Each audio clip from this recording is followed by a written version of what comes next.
تو بہت روشن ہے کہ پروردگار عالم نے اس انسان کی ایک قسم تو انسان نما، انسان نظر آنے والے لوگ، جیسا انسان جو انسان نظر آ رہا ہے وہ انسان ہے نہیں، یہ انسان نما لوگ، اور کچھ ہستیاں ہیں، کچھ لوگ ہیں، کچھ انسان ہیں جو انسان ہیں، اور کچھ ہیں جو انسانوں کے لیے رہنما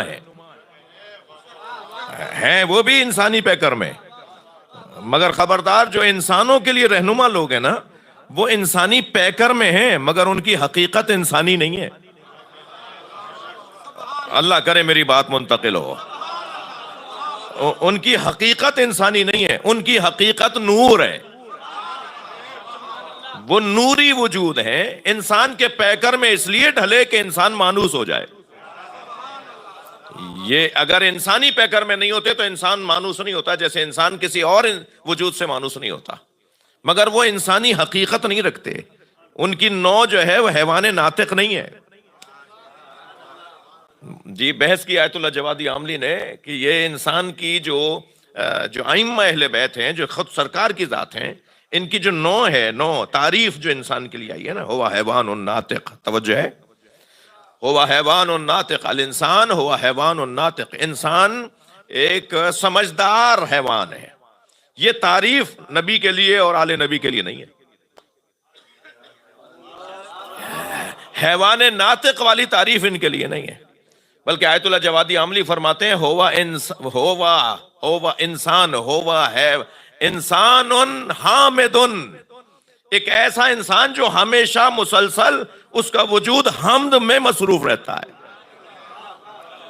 جو کسی آن اور کسی لمحے بھی اللہ سے کٹا ہوا نہیں ہے، وہ انسان اور ہے، اور وہ انسان جو 15 سال کے بعد جس پہ نماز واجب ہوتی ہے وہ انسان اور ہے، جس پہ 9 سال کے بعد نماز واجب ہوتی ہے، روزہ واجب ہوتا ہے، وہ انسان اور ہے، اور ایک ایسا وجود ہے کہ جو ہمیشہ سے اللہ سے جڑا ہوا ہے، انسان حامد، ایک ایسا انسان جو مسلسل حمد کی کیفیت میں۔ تو اب انسان نما لوگ، تھوڑی سی خوش گفتگو ہو گئی ہے، مدرسے کی گفتگو ہو گئی ہے، مجھے معاف کیجئے گا۔ ایک انسان ہے جو انسان نما ہے، یہ جو سارے انسانوں کا ذکر ہے قرآن مجید، قرآن کی زبان میں، اور ایک انسان ہے جو انسان نما نہیں ہے، انسان ہے۔ اب میں اپنے آپ سے پوچھوں بھائی تم انسان ہو، تو میں کیسے اپنے آپ کو سمجھاؤں کہ میں وہ انسان نما لوگوں میں سے ہوں یا انسان ہوں؟ ایک چھوٹا سا قاعدہ اور قانون ان بچوں جوانوں کے لیے عرض کر رہا ہوں کہ انسان ہونے کے لیے صرف ایک قاعدہ اگر میں اپنے ذہن میں بٹھا کر اپنی زندگی کو آگے بڑھاؤں تو شاید مجھے انسان رہنے میں آسانی ہو، اور وہ قاعدہ یہ ہے کہ کیا برائیوں پر دل میں ملامت آتی ہے، اور کیا اچھائیوں پر اندر سے شاباش آتی ہے، نیک کام کرنے پر اندر سے آواز آتی ہے کہ ماشاءاللہ، اور برا کام کرنے پہ دل بجھا بجھا رہتا ہے یا نہیں؟ اگر برائیوں پہ دل بجھا بجھا رہتا ہے تو مان لیں ابھی انسان ہے۔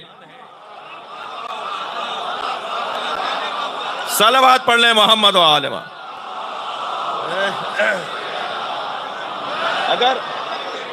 اگر برائیوں پر دل بجھا بجھا نہیں رہتا تو پھر اپنا علاج کروانے کی ضرورت ہے، ایسے شفا خانے میں جانے کی ضرورت ہے جہاں ان انسانوں کا تذکرہ ہوتا ہے جن کا ذکر شفا دیتا ہے۔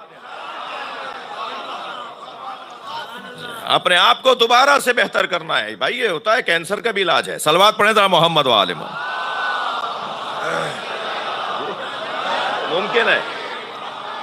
ممکن ہے کہ ایک ملحق بیماری لگ جائے، ایک موذی بیماری لگ جائے، مگر اس کا بھی علاج ممکن ہے۔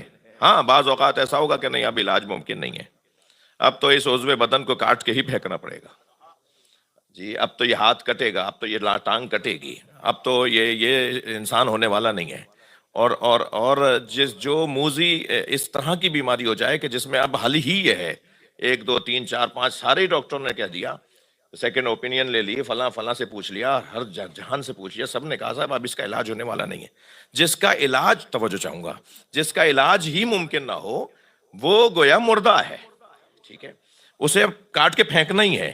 جس کا علاج میرے اور آپ کے بدن میں اگر کسی حصے کا علاج ہی ممکن نہ ہو تو اسے کاٹ کے پھینکیں گے نا؟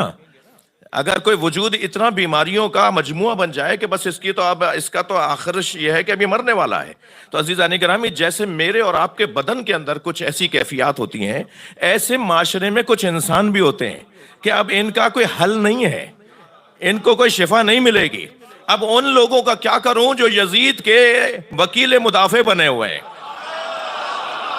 جو یہ کہتے ہیں کہ آپ برا کہتے ہیں، ہو سکتا ہے اللہ نے معاف کر دیا ہو۔ تو اگر آپ یہ کہہ رہے ہیں کہ ہو سکتا ہے اللہ نے معاف کر دیا، بھائی اللہ قادر ہے، توجہ چاہوں گا، وہ قادر ہے، وہ جسے چاہے جنت میں بھیج دے، توجہ، وہ قادر ہے، وہ جسے چاہے جنت میں بھیج دے۔ میں ان لوگوں سے مخاطب ہوں کہ تم نے اللہ کو قادر تو مان لیا، عادل نہیں مانا۔ عدل الہی کا تقاضا یہ ہے کہ جو جہاں کا ہے وہیں جائے۔ اب یہ انسان نما لوگ، اور پھر کچھ لوگ ہیں جو انسان ہیں، یہ دوسری قسم ہو گئی کہ جن کا ضمیر، جن کا اندر سے شاش دینے والا اور نفرت کرنے والا اور غصہ کرنے والا، ملامت کرنے والا نفس لوامہ ابھی زندہ ہے، نفس امارہ کا شکار کہ جو صرف اور صرف برائیاں کرتا ہو، لیکن نفس لوامہ کے جہاں پر ملامت بھی آتی ہو، جہاں برائیوں پہ ملامت آئے، بس جہاں بھی برائیوں پہ ملامت آ رہی ہے عزیزان گرامی، تو بس یہ کم سے کم چھوٹا سا قاعدہ اور فارمولہ ہے کہ وہ انسان اپنے آپ کو سمجھے کہ ابھی انسان ہے۔ لیکن یہ جو قرآن مجید کی اس آیت کے اندر جو میں نے آج بھی دوبارہ آپ کے سامنے تلاوت کی، سورہ دہر کی ابتدائی 3 آیات، ان میں پروردگار عالم نے ان 3 آیات میں، یعنی 2 آیتوں میں 2 مرتبہ لفظ انسان کو استعمال کیا ہے۔ گفتگو انسان پر ہو رہی ہے، مگر انسان کے لفظ کی تکرار کی ہے اللہ نے۔ دوبارہ سنیے، هل اتى على الانسان حين من الدهر لم يكن شيئا مذكورا۔ هل اتى على الانسان، کیا انسان پر ایسا کوئی وقت آیا جب وہ قابل ذکر نہیں تھا؟ انسان پر ایسا بھی کوئی وقت آیا، اب یہ دوسرے ترجمہ، اس کے کم سے کم 3 ترجمے کیے ہیں علماء نے۔ انسان پر کیا ایسا بھی کوئی وقت آیا کہ وہ قابل ذکر نہیں تھا، قابل ذکر نہیں تھا؟ انسان پر کبھی ایسا وقت ہی نہیں آیا جب وہ قابل ذکر نہیں تھا، یہ بھی ترجمہ ہے اس کا۔ هل اتى على الانسان حين من الدهر لم يكن شيئا مذكورا انا خلقنا الانسان من نطفة امشاج نبتليه فجعلناه سميعا بصيرا۔ دوبارہ انسان کا لفظ استعمال ہوا ہے۔ پہلی والی آیت میں بھی اللہ نے هل اتى على الانسان حين من الدهر انا خلقنا الانسان، یہاں بھی لفظ انسان۔ مفسرین کا کہنا یہ ہے کہ جو پہلی آیت میں لفظ انسان ہے یہ کوئی اور انسان ہے، اور یہ دوسری آیت کے اندر جو کنکتے ہوئے پانی سے، اچھلتے ہوئے پانی سے بنا ہے، یہ کوئی اور انسان ہے۔ وہ جو پہلی آیت کے اندر انسان کا ذکر ہے وہ کوئی اور انسان ہے، جسے اللہ کہہ رہا ہے کوئی انسان پر ایسا وقت ہی نہیں آیا کہ جب وہ قابل ذکر نہیں تھا۔ بھئی قابل ذکر کیوں نہ ہو جب ذاکر موجود ہے؟ یعنی اللہ ذاکر موجود ہے۔ صلوات پڑھیں ذرا محمد و آل محمد۔ اللہ کرے میرا مجمع میرے ساتھ ساتھ رہے، اور الحمدللہ ہے۔ وہ جو پہلا انسان جو آیت میں پہلی مرتبہ یا آیت میں ذکر ہوا ہے، پہلی آیت میں ذکر ہوا ہے، هل اتى على الانسان حين من الدهر، یہ والا انسان، کیا انسان پر کوئی ایسا وقت آیا جب وہ قابل ذکر نہیں تھا؟ یہ استفہام انکاری نہیں ہے، یہاں پر سوال ہو رہا ہے کہ نہیں، ایسا کچھ نہیں تھا۔ ایک انسان ایسا تھا جو ہمیشہ سے قابل ذکر تھا، ہمیشہ سے ایک انسان کی قسم ایسی تھی جو ہمیشہ سے قابل ذکر تھی۔ وہ انسان جو ہمیشہ سے قابل ذکر تھا، وہ انسان وہی ہے کہ جس سے پہلے اس کا ذاکر موجود تھا، یعنی اللہ، یعنی ذاکر اللہ، ذکر کرنے والا اللہ۔ یعنی وہ انسان ہے کہ جسے بنانے سے پہلے اس کا خالق تھا۔ وہ انسان کون ہے کہ جس کا ذاکر اللہ ہو؟ بھئی تھکیں گے نہیں، ایک جملہ ہدیہ کر رہا ہوں، خبردار کسی کے دماغ میں اگر خام خیالی ہے کہ وہ ذکر حسین مٹا سکتا ہے تو اپنے دماغ سے یہ بات نکال دے، جس کا ذاکر اللہ ہو اس کے ذکر کو کوئی مٹا نہیں سکتا۔ جس نے یہ قاعدہ دے دیا ہو فَاذْكُرُونِي أَذْكُرْكُمْ، تم میرا ذکر کرو میں تمہارا ذکر کروں گا، جی پہلے تم میرا ذکر کرو پھر میں تمہارا ذکر کروں گا۔ یہ تو کتنا حسین قاعدہ ہے طے کریں کہ کس کس نے اللہ کا ذکر کیا ہے. جس کی زبان صرف ذکر کرتی ہو، یہ ذکر لسانی. ہم نماز پڑھتے ہیں، تسبیح پڑھتے ہیں، حج پہ جاتے ہیں تو لبیک بولتے ہیں، ٹھیک ہے، اللہ اکبر کہتے ہیں، لا الہ الا اللہ محمد الرسول اللہ علیہ ولی اللہ کہتے ہیں، ذکر کہتے ہیں. یہ جو ذکر ہے نا، یہ ذکر لسانی ہے. میں اس وقت ایک ذکر کر رہا ہوں اور آپ سن رہے ہیں، یہ ذکر سماعتی ذکر ہے. آپ کا کان ذکر کر رہا ہے. اس وقت ہم سب ذاکر ہیں. میں زبان سے ذکر کر رہا ہوں، آپ سماعت سے ذکر کر رہے ہیں. جی یہ کبھی یہ ہاتھ ذکر کر رہا ہوتا ہے، کوئی اللہ کا کام، اللہ کی خوشنودی کا کام. کبھی کوئی قلم کے ذریعے، شعر کے ذریعے، کوئی مثال کے طور پر کتاب لکھنے کی صورت میں ہمارا ہاتھ ذکر کر رہا ہوتا ہے. جی کبھی زبان ذکر کر رہی ہے، کبھی ہم چل کر آئے تو ہمارے یہ پیر ذکر کر رہے ہیں. جی مگر یہ والا جو ذکر ہے نا، کہ کبھی ہاتھ، کبھی زبان، کبھی کان، کبھی مثال کے طور پہ آنکھ، یہ جو ذکر، یہ جو قسمیں ہیں، یہ جب کثرت سے ہوں گی نا تو پھر پورا وجود ذاکر ہو جائے گا. ہاں یہ سو بھی رہا ہوگا تو ذکر میں ہوگا. جی یہ پورا اس کا وجود ذاکر بن جائے گا. تو عزیزان گرامی، اللہ یہ فرما رہا ہے کہ تم میرا ذکر کرو، میں تمہارا ذکر کروں گا. ہم اللہ کا ذکر کیا کریں گے؟ اپنی حیثیت سے ہی کریں گے نا.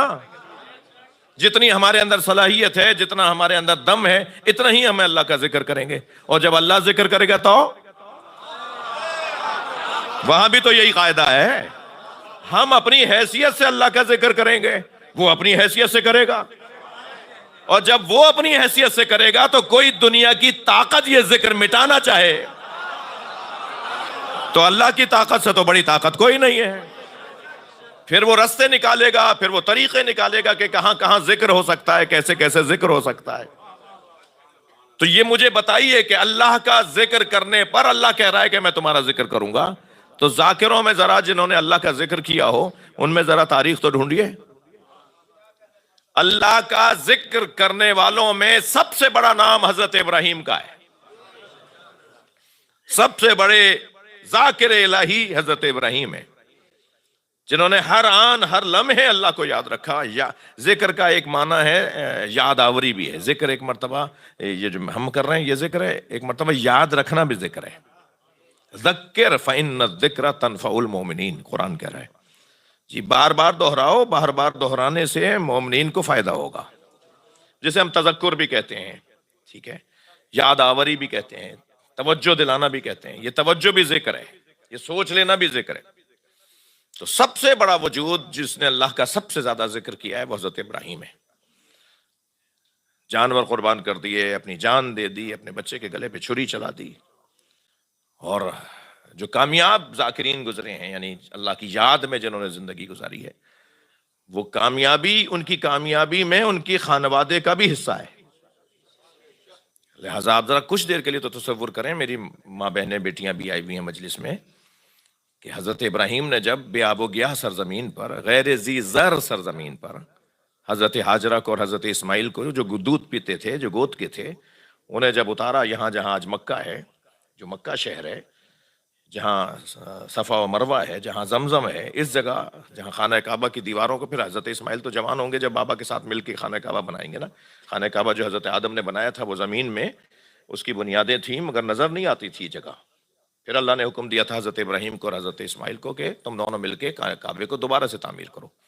تو آپ کچھ دیر کے لیے تصور کریں، جس وقت انہوں نے اونٹ سے اتارا اپنی زوجہ کو اور اپنے بچے کو، اس وقت تو یہاں کچھ بھی نہیں تھا، یعنی یہ منظر تو نہیں تھا جو اس وقت ہم دیکھ رہے ہیں. تو جب اتار دیا اور اتار کر اونٹ پر خود بیٹھ کے جانے لگے تو حضرت ہاجرہ نے صرف اتنا سوال کیا، یہ اللہ کے کہنے پہ کر رہے ہیں آپ؟ کتنا جگر چاہیے، کتنا حوصلہ چاہیے. فرما رہی ہیں کہ کیا یہ آپ جو ہمارے ساتھ کر رہے ہیں، ہمیں یہاں اتار کے جا رہے ہیں جہاں کوئی سایہ بھی نہیں ہے، جہاں کوئی دور دور تک کوئی پودا نظر نہیں آ رہا، پانی نہیں ہے، خشکی ہے، پتھریلی زمین ہے، جسے قرآن نے غیر ذی زر کہہ کر یاد کیا ہے، ایسی وادی، یہ اللہ کے کہنے پہ کر رہے ہیں؟ حضرت ابراہیم نے فرمایا اللہ کا حکم ہے کہ انہیں یہاں اتار دو. تو حضرت ہاجرہ نے نہ صرف شکوہ نہیں کیا، سجدہ کیا. ہاں ایسے ہی عزت نہیں ملتی کہ دنیا کے سارے پیسے والے اور سارے صحت والے لوگ حضرت ہاجرہ کے رستے پہ چل رہے ہیں. جی یہ دو لوگوں پر ہی تو حج واجب ہے نا، جن کی صحت اچھی ہو اور جن کا پیسہ زیادہ ہو، اور دونوں ہی وہ ہیں کہ جو معاشرے کے سکون کا سبب بھی ہیں اور فساد کا سبب بھی ہیں۔ ناراض تو نہیں ہو گیا کوئی؟ صاحبان صحت اور صاحبان ثروت، یہ دونوں لوگ معاشرے کو اچھا بھی بنا سکتے ہیں، اور یہی دو لوگ ہیں جو معاشرے کا فساد کا سبب بھی ہیں، اور اللہ نے انہی دونوں کو مکہ بلا لیا ہے اور گنجا کر کے انہیں یادگار بنا دیا ہے، ان کے علاقائی کپڑے اتروا دیے۔ جی افریقہ والے ایسا پہنتے ہیں اور امریکہ والے ایسا پہنتے ہیں اور ہندوستان والے ایسے لباس پہنتے ہیں، سارے لباس اتارو ایک جیسا پہنو، کوئی فرق محسوس نہ ہو کہ تم کس علاقے کے ہو، کسی جگہ جا کر تو فرق مٹاؤ۔ عجیب داستان ہے، یہ بریلویوں کی مسجد، وہ دیوبندیوں کی مسجد، وہ شیعوں کی مسجد، اللہ کی کون سی ہے؟